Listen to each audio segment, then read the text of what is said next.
quite far.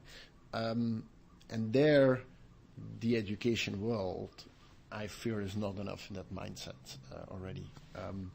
I have 2 young kids, 2 boys. They are 6 years old, 9 years old.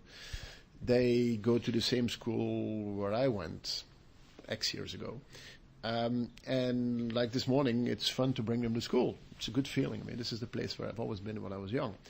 What is a less good feeling is that when I get into the school, nothing has changed. I mean, this is still the same as 30 years ago. It's approximately the same method as 30 years ago. That worries me a bit. Now, I know that the world has changed, and I will do a lot of things in parallel to the school to teach them things, to bring them to coding schools, to open up their vision, and so on. The risk, of course, is that what I am doing to my kids is actually a gigantic social filter, because I know what is happening, but you have a lot of people who actually are not so much interested or are not really aware of what is going on. Any industrial revolution has a risk to create huge inequalities. And these inequalities are created when, on the education and the skilling side, it is not following. And that, I think, is a real risk. If we want to avoid that this technological revolution is creating inequalities, we need to do a huge overhaul of our education system, of our skilling system. And data like the ones we have from LinkedIn are very useful to that. But now we need to act. And that's our job. And that is often fighting a bit against conservative ideas. There is a lot of public talk about the negative sides of technology.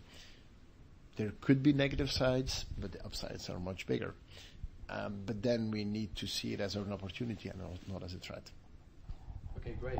Just final question then, I guess, is if someone's listening to this and they think, you know, you're talking about a 4th industrial revolution, and we use the word deliberately, you know, did you say 16 million? 6 million, the investment we do? The skills. Yep. If they think, you know, that sounds quite small in the context, I mean, is it the right scale? You know, if, for instance, in the next 5 years, you know, the entire driving fleet of the country is put out of business by automated vehicles, you know? Well, I think that the 6 million is a first step, and we do it every year. So don't underestimate it.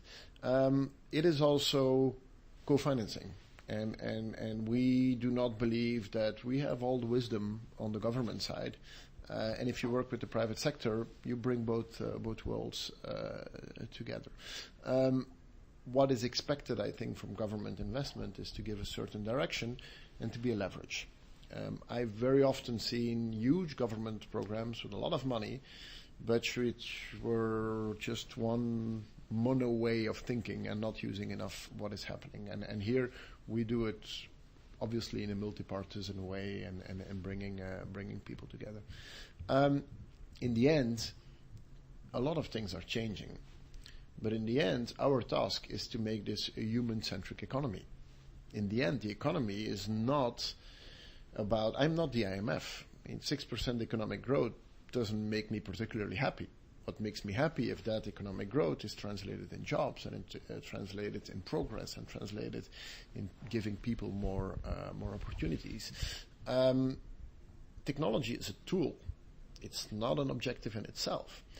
And that is our task, is this economic transformation in the end needs to be an economic transformation that is around humans and not humans around technology.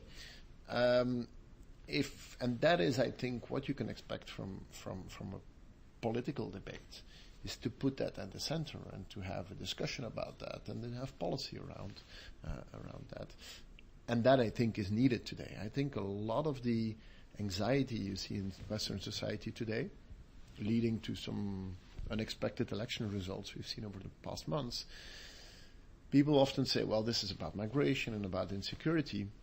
I'm not so sure. I think it is also about a technological economic storm that is happening, where a lot of people look at this and say, well, who's in control? I mean, who knows how to handle this? And there's 2 answers to that. I mean, one answer